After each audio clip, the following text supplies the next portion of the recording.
Brilliant. Well, we've had an enormous breadth of ideas and points made, so there's a sort of challenge as to where we start in terms of what people want to talk about. I suppose the first bit was about problems and a sort of what has happened, the sort of analysis of the problem, and maybe it'd be good to start there before we get on to the sort of proposals going forward.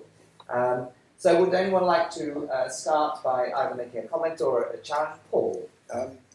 Can I add a dimension to everything I think is terribly helpful?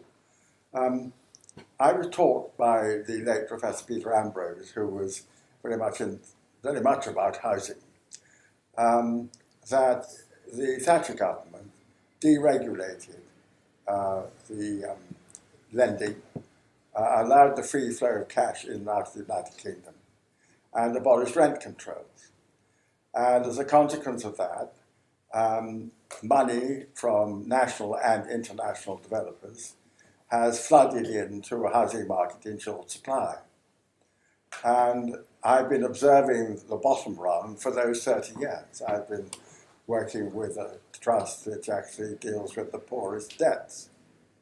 And effectively, I've seen them get worse, their poverty get worse, because the housing takes up an ever-increasing proportion of their income. And recently, that has also added to it the cutting of housing benefit, which has made it even worse. And that poverty is creeping up the social structure, because some people can't buy houses. And the rents get higher and higher. And our present government will sell any public land to any international developer sovereign fund that they can, because it seems to have something to do with the balance of trade. If you've got lots of money coming in and buying land, it's causing a disaster locally. And I'd just like to add that. Now, there's one other point I must add, which is that locally in England, the conversation between the major faiths is remarkable. The cultural friendship has grown over the 50 years of my ordination. So that's something to build on and something hopeful. Yes. Thank you, Paul. So, but actually, we can see that, there's been a significant flow of funds into the property market as one of the effects of the multi-level ones. Is anyone else like to, Janos, sorry, can we haven't got a huge amount of time, so if even if it's a comment or question, try and keep that focused. Yeah, something a little bit different kind of comments on this presentation. What I'm saying is that the landscape of the scientific world is rapidly changing. A paradigm change is taking place. Parts of the world are seen as extremely complex, interacting agents, and the phenomenon of globalization belongs to this category, and in my opinion, that is. And the question I'm raising is it possible to construct a new theory that can handle this kind of complexity? And what I'm asking is, perhaps this organization of yours, this PET, can debate this question, if it's a reasonable. So we've got 3 points just to take up. I suppose the question of the financial flows and how that's affected the UK, particularly housing. The sort of culture, the sort of hope is the hope in religion, or exactly where do we find hope in building relationships, and a new theory. Should discuss it or someone? Well, the new theory is about my pay grade. Okay, so well, you can leave that. You can discuss that. Okay, mate. Yeah, there's been a lot of flow of international money. One of the issues, I think, with, I'm sorry David is not here because this is his favourite subject, when the serfs and the slaves were liberated, so-called liberated, in Russia and in the US, they were liberated from their iron manacles, but they were put in economic manacles. And basically, they were in debt all the time. You know, in Russia, the land was sold at 10 times its market value. So nobody was liberated. So this issue of we have a lot of people, and not just at the bottom rung, who are essentially tied into endless debt. And that's a worldwide phenomenon, I guess. Now, why that happened and what you do about it, I'm not quite sure. Maybe Magda. Is it easy money? Is that the way the banks make their money now? So it's kind of the way we live. That's one of those, but I guess also as you mentioned, the UK government, in case of housing, UK government doesn't allow to liberalize that market, doesn't allow for more building, doesn't allow for more density, because it somehow damages the looks of the British cities, and doesn't want to impose limits on purchases of houses by people who don't really live in this country. So these things are all solvable. You just have to have a political will and willingness to carry the cost of your supporters to implement these changes. It brings me to something that we've been discussing with a couple of people a couple of days ago about the serfs and the low-qualified workers. They have always been there. They've always been there, they've always been in a difficult position, they've always been the ones receiving the short end of economic change. Whether this was backbreaking, my numbing work in factories or fields. They've always been there, and we should not look at the times of rapid post-war industrialization as something that's a norm. It probably is a bit of an outlier in economic history, and we're coming to something more, one of those phases where we're in between those big jumps of technology and economy. So maybe, indeed, it is that stage where the economy has grown a lot globally, also in the UK developed markets, and we're waiting for that next revolution as we were, and I think as Ben Brogan put it in a recent interview, we're really stuck in between those two things. And maybe we'll have the next big technological wave that will absorb a lot of people. The question is, of course, there is a lottery whether you have the skills that are needed for that to work, but unfortunately it's not really there. It's interesting that this question, are we in crisis, or is the problem that bad, or are we just going to flow forward?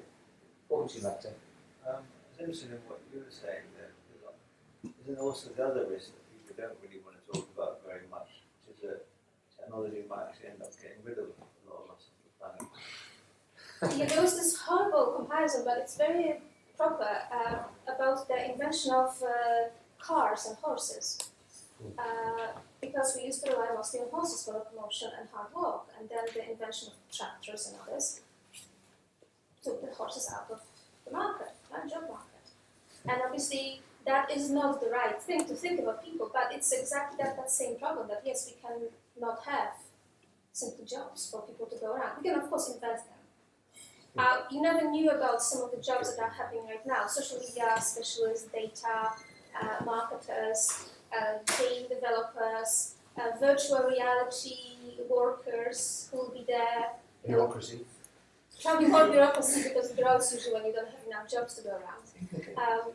So people are very inventive, so probably something like this will happen. Obviously the problem is whether people will have enough money to spend on this, or whether we will have to go for these things like the basic income and tax robots and tax data collection, or tax automated processes, because that would be our source of revenue to pay money to people.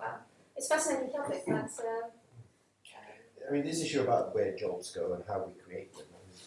Some months ago, I was in the US and I went to a dermatologist. I had a little spot here, and we talked about it. And I said, "Why don't we just take it off?" She said, "Okay." She said, "But I have to call your insurance company first to get permission, because it's a procedure. So I need to get permission." So anyway, she called. I then asked her a question. I said, "How many times have they said no?" She said, never.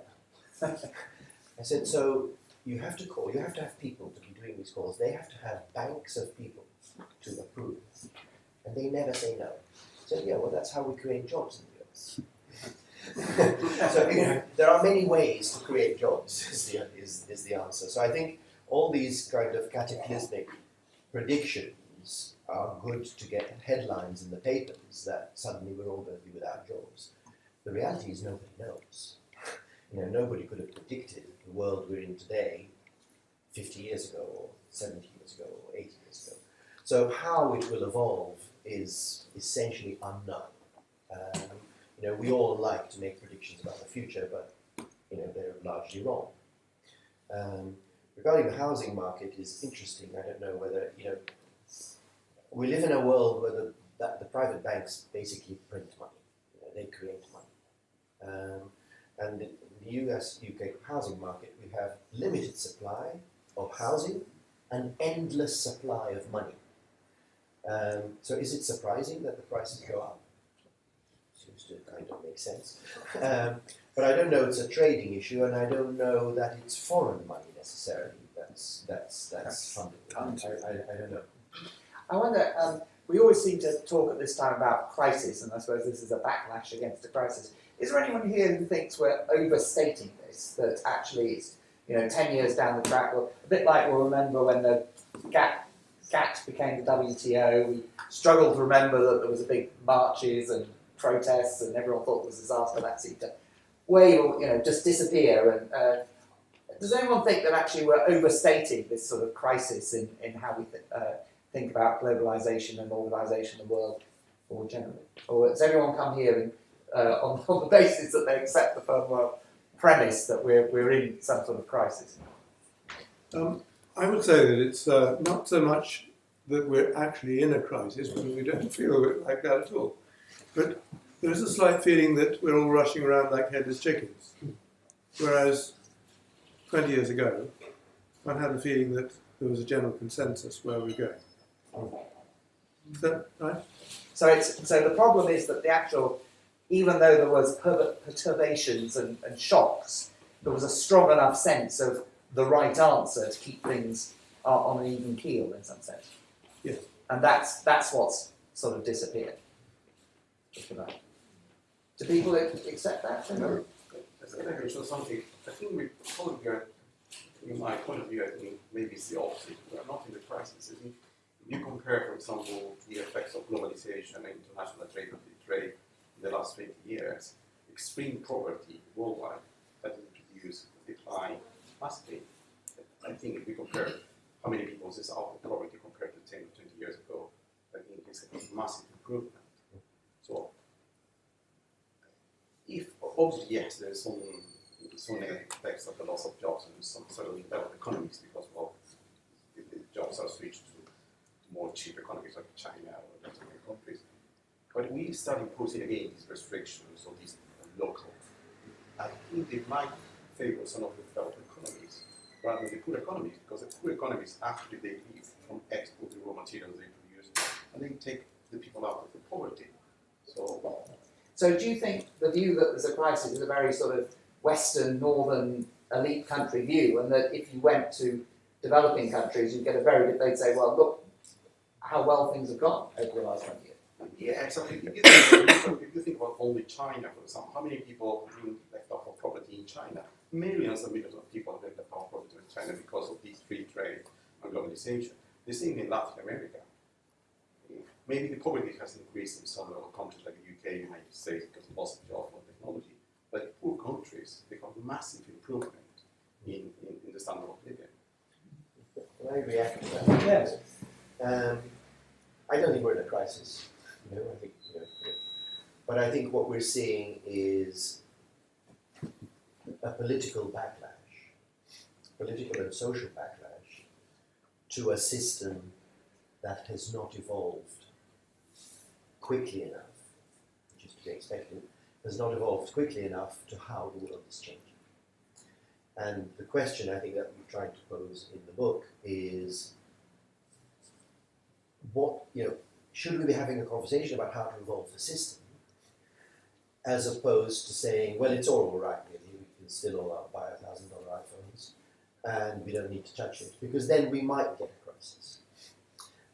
I mean, the political backlash is obvious. We can see it around us.